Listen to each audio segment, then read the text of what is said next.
ഫെബ്രുവരി 2 ലോക rheumatoid arthritis awareness ദിനമായി ആചരിക്കുകയാണ്. നമ്മുടെ നാട്ടിൽ ഏറ്റവും സർവ്വസാധാരണമായി കാണുന്ന സന്ധിവാത രോഗങ്ങൾ പ്രഥമ ഗണനീയനാണ് റുമറ്റോയ്ഡ് ആർത്രൈറ്റിസ് അഥവാ ആമവാദം എന്ന് പറയപ്പെടുന്ന അസുഖം.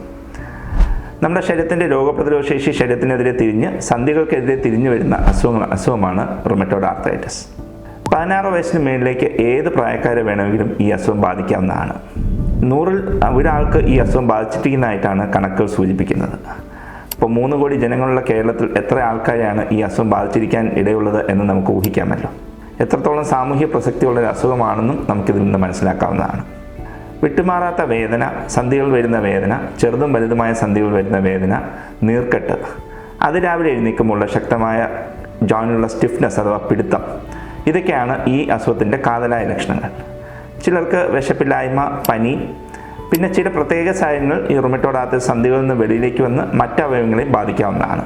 ഉദാഹരണത്തിന് ശ്വാസകോശത്തെ ബാധിച്ച് ശ്വാസകോശം ചുരുങ്ങുന്ന അവസ്ഥയായ ഇൻറ്റർസ്റ്റീഷ്യൽ ലങ് ഡിസീസ്, ത്വക്കുകളെ ബാധിക്കുന്ന അവസ്ഥയായ റുമറ്റോയ്ഡ് നോഡ്യൂൾ, റുമറ്റോയ്ഡ് വാസ്കുലൈറ്റിസ് അഥവാ രക്തവാതം, ഹൃദയത്തെ ബാധിക്കുന്ന ഹൃദയാഘാതം മുതലുള്ള അസുഖങ്ങൾക്കും ഈ റുമറ്റോയ്ഡ് ആർത്രൈറ്റിസ് ഹേതുവാകാം.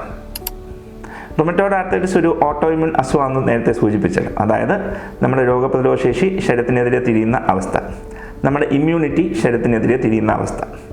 കഴിഞ്ഞ 2 ദശാബ്ദക്കാലങ്ങളായി ഇമ്മ്യൂണോളജി എന്ന ചികിത്സാ ശാഖയിൽ ഗവേഷണങ്ങൾ നടന്നിട്ടുണ്ട്. ഇതിൻ്റെ ഫലമായി ഇമ്മ്യൂണിറ്റി അഥവാ നമ്മുടെ രോഗപ്രതിരോധ ശേഷിയെ കൂടുതൽ നല്ല രീതിയിൽ നിയന്ത്രിക്കാൻ ഉതകുന്ന രീതിയിൽ മരുന്നുകളും അല്ലാതെയുള്ള ചികിത്സാ മാർഗങ്ങളും ഇപ്പോൾ ലഭ്യമാണ്. ഇത് റുമറ്റോയ്ഡ് ആർത്രൈറ്റിസിൻ്റെ ചികിത്സയിലമായ മാറ്റങ്ങൾ ഉണ്ടാക്കിയിട്ടുണ്ട്.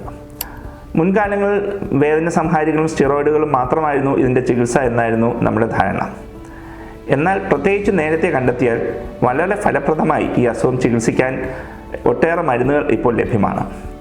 കൃത്യമായ രോഗനിർണയം നടത്തിയാൽ നേരത്തെ തന്നെ ജോയിൻസിന് ഡാമേജ് വരുന്നതിന് മുന്നത്തെ ഒരു അവസ്ഥയിൽ തന്നെ രോഗത്തെ കണ്ടെത്തിയാൽ നമുക്ക് വളരെ വ്യക്തമായ രീതിയിൽ മരുന്നുകൾ ഉപയോഗിച്ച് രോഗത്തെ നിയന്ത്രണ വിധേയമാക്കാനും രോഗിക്ക് ഒരു സാധാരണ ജീവിതശൈലി മുന്നോട്ട് കൊണ്ടുപോകാനുള്ള സാഹചര്യം ഉണ്ടാക്കാനും സാധിക്കുന്നതാണ്.